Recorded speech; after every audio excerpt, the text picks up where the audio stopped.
네, 안녕하세요. 보수주의 책방입니다. 지적인 사람들을 위한 보수주의 안내서 6장 공동체. 고독한 사람은 야수이거나 신이라고 아리스토텔레스는 말했다. 우리 대다수는 신이 아니기 때문에 야수가 되지 않으려면 공동체를 이루며 살아가야 한다. 도덕적 성장과 문명을 가능케 하는 공동체는 인류의 위대한 산물이다. 공동체가 약화되면 대개는 무질서한 자유가 아닌 숨막히는 집산주의가 들어선다.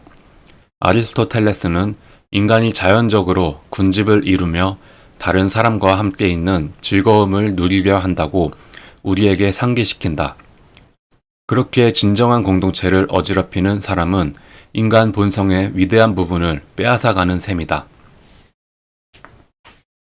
사적 자유와 사적인 권리를 언제나 대단히 소중하게 여겼던 우리 미국인들은 그와 동시에 따뜻하고 풍성한 공동체 정신이 두드러졌던 국가에서 살아왔다. 미국의 도시와 마을 그리고 지역 정부들, 번창하는 자발적 민간 단체들, 셀 수 없이 많은 자선과 친목 단체들은 모두 진정한 공동체를 원했던 미국인들의 희망이 구현해낸 모습들이다. 토크빌은 공동체에 봉사하고 공동체를 증진시키려는 미국인의 순수한 욕구가 유럽인보다 강력하다는 사실을 발견했다. 심지어 미국인들은 이리저리 움직이며 다니길 좋아하는 경향이 있음에도 말이다. 오레스티스 브라운슨이 미국의 영토적 민주주의라 불렀던 지역적으로 자유로운 정부는 지역적 독립심과 긴밀한 이웃사촌 의식, 자발적 단체 등이 모두 조화를 이룬 덕에 탄생했다. 이는 프랑스 혁명 이후 유럽에서 생겨난 중앙 집중화된 광신적 민주주의 체제와 사뭇 달랐다. 20세기의 급진적 사회 개혁가들은 진정한 공동체를 혐오한다. 그들은 단일하고 경직된 틀의 사회가 강제로 담기길 원했다. 중앙정부나 행정명령을 통한 지배, 삶의 획일성이 그 사회의 특징이며 모든 개인적이고 지역적인 특색은 제거된다. 급진주의자, 특히 마르크스주의자들은 건강한 공동체가 그들 계획에 차질을 빚는 적임을 안다. 공동체는 견해와 관습의 다양성을 장려하며 중앙 집중화된 전제 정치에 반대하는 모든 자발적 단체들을 보호하기 때문이다. 따라서 급진적 선동가는 일단 권력을 잡은 뒤엔 지역 공동체의 활력을 뿌리 뽑으려 애쓴다. 그 짓을 히틀러가 독일에서 시도했고 또 러시아와 다른 지역의 공산주의자들이 처절하리만큼 철저하게 완수했다. 요즘 들어 진정한 공동체의 적은 급진 개혁가만이 아니다. 근대 기술과 경제적 삶에서 나타나는 거대한 맹목적 추세들 역시 전통적 공동체를 위협한다. 생산과 분배의 중앙 집중화, 농촌 생활 양식 등의 쇠퇴, 지나친 인구 이동, 오락과 풍습의 규격화, 여러 분야에서 지역 정치나 자선 기능을 국가나 연방의 관료 체제로 몰아가려는 좋은 의도의 표류들이 그런 추세의 예다. 깨어있는 보수주의자라면 혁명적 정치 강령보다는 직접적 위협이 덜하겠지만 보다 미묘한 이런 영향들과도 맞서 싸워야 한다. 진정한 보수주의자는 공공심이 투철하다. 그는 공동체를 믿지만 그렇다 해서 집산주의자는 아니다. 이 나라에서 공공심이 투철한 사람들은 공화국의 존재를 믿는다. 공화국에서는 공공의 이익과 관련된 거의 모든 행위들을 민간인들 혹은 지역 집단들이 자발적으로 수행한다.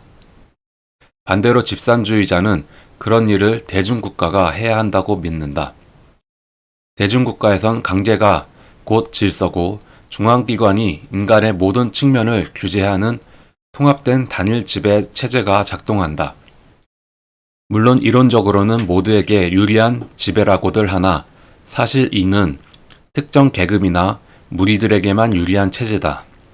집산주의는 공동체가 과거에 행해오던 기능을 찬탈해버린다. 만약 공동체가 한번 훼손되면 자발적 공동체로 돌아가기란 거의 불가능해진다.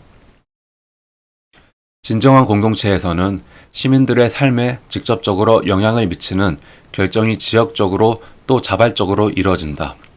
사법행정, 경찰의 기능, 공공건물이나 여러 공공시설과 도로의 유지보수, 세금의 산정과 징수, 자선단체와 병원의 관리, 학교의 건립, 경제발전 감독 등의 일들을 둘러싼 결정 말이다.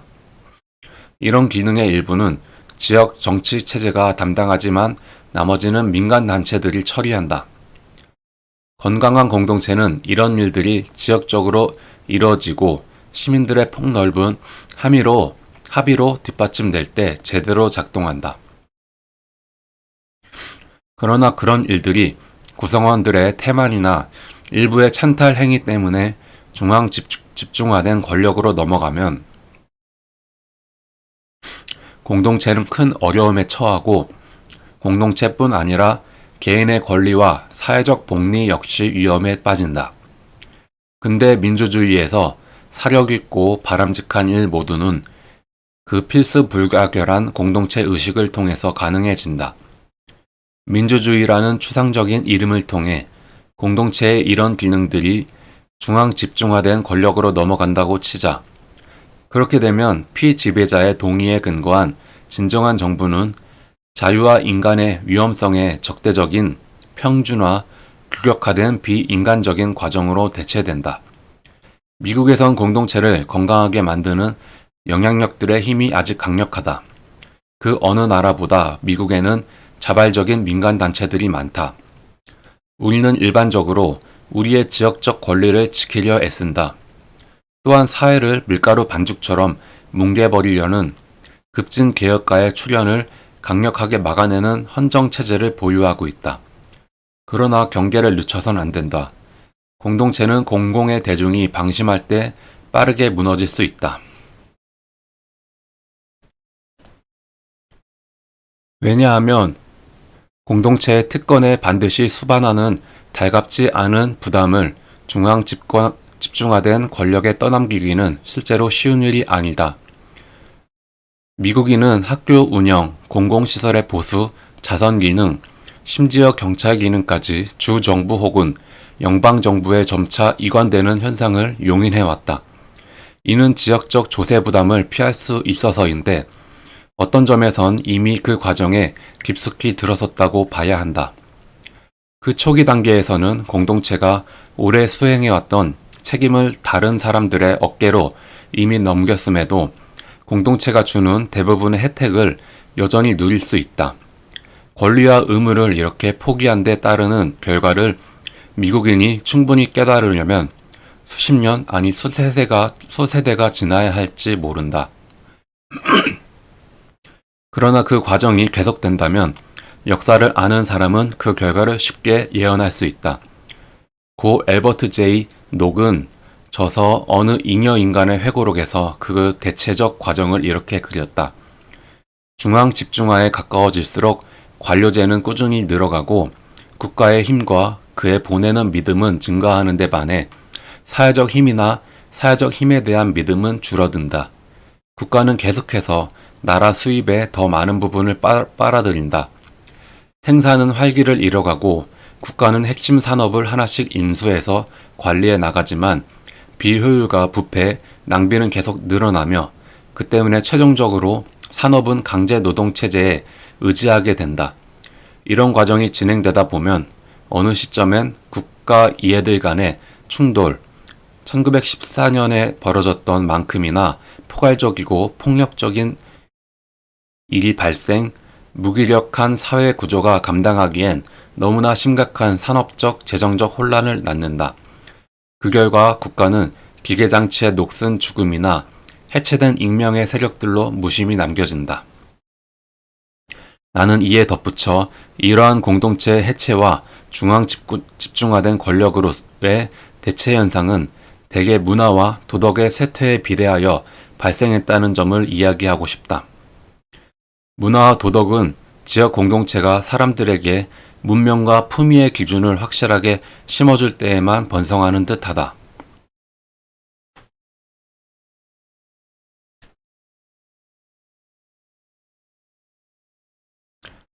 네, 여기 좀 중요한 대목이 나왔습니다.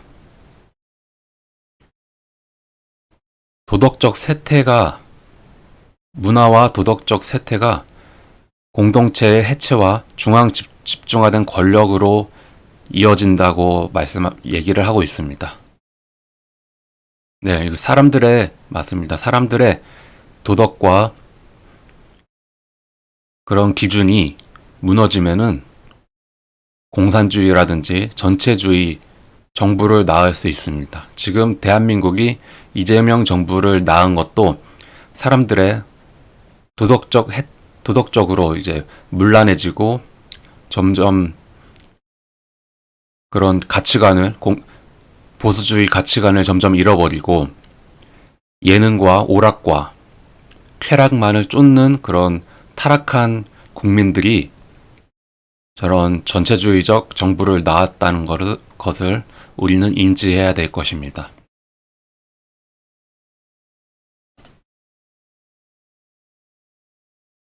왜냐하면 국가를 형성하는 수없이 많은 작은 공동체보다 국가 그 자체가 더 강할 수 없기 때문이다. 중앙정부 또 일군의 선택된 권리자나 관료들이 아무리 선한 의도를 가진 잘 훈련된 사람들이라고 해도 전통적 의무들과 제도들을 빼앗긴 대중에게 정의, 번영, 평온한 삶, 품위 있는 보살핌을 제공하지는 못한다. 그런 실험은 이미 고대 로마에서 또렷이 진행된 적이 있었고 그 결과는 재앙이었다. 우리는 의무의 수행을 통해 책임, 신중함, 효율성, 자비심 그리고 도덕성을 배웠다. 만약 다른 이들이 우리 대신 이런 의무를 끌어안거나 강제로 떠안게 된다면 우리는 스스로의 의무를 실천하지 않는다는 점에서 사회적 도덕적으로 위축된다.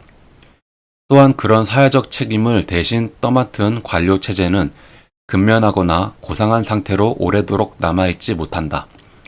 그 체제를 운영하는 중간 관리자나 공무원들도 결국엔 도덕적으로 위축된 사회에서 충원되기 때문이다. 다시 말해 해체되는 공동체에서 살아가는 한 공무원들도 부패와 게으름에서 벗어나지 못한다. 지역 학교위원회에서 봉사하고 민간 자선단체들의 모임에 참가하며 지역 기금으로 도로 등 공공시설의 수리비를 부담하고 지역적 개혁을 통해 범죄를 억제하려는 노력 등은 사실 때로 성가신 일이다.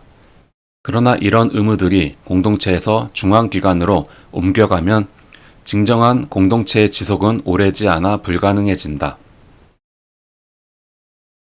또한 문명화된 삶은 반드시 어떤 형태의 협력적 행위를 필요로 하기 때문에 공동체가 소멸해버렸다 해서 고상한 야만사회의 시절로 돌아갈 순 없다. 그러므로 그럴 경우 우리는 차라리 집산주의의 시대로 밀고 나가는 우리 자신을 보게 될 가능성이 크다. 그 새로운 지배체제는 처음엔 우호적으로 느껴질지 모르나 몇 년 지나지 않아서 효과적이지도 또 관대하지도 않게 된다.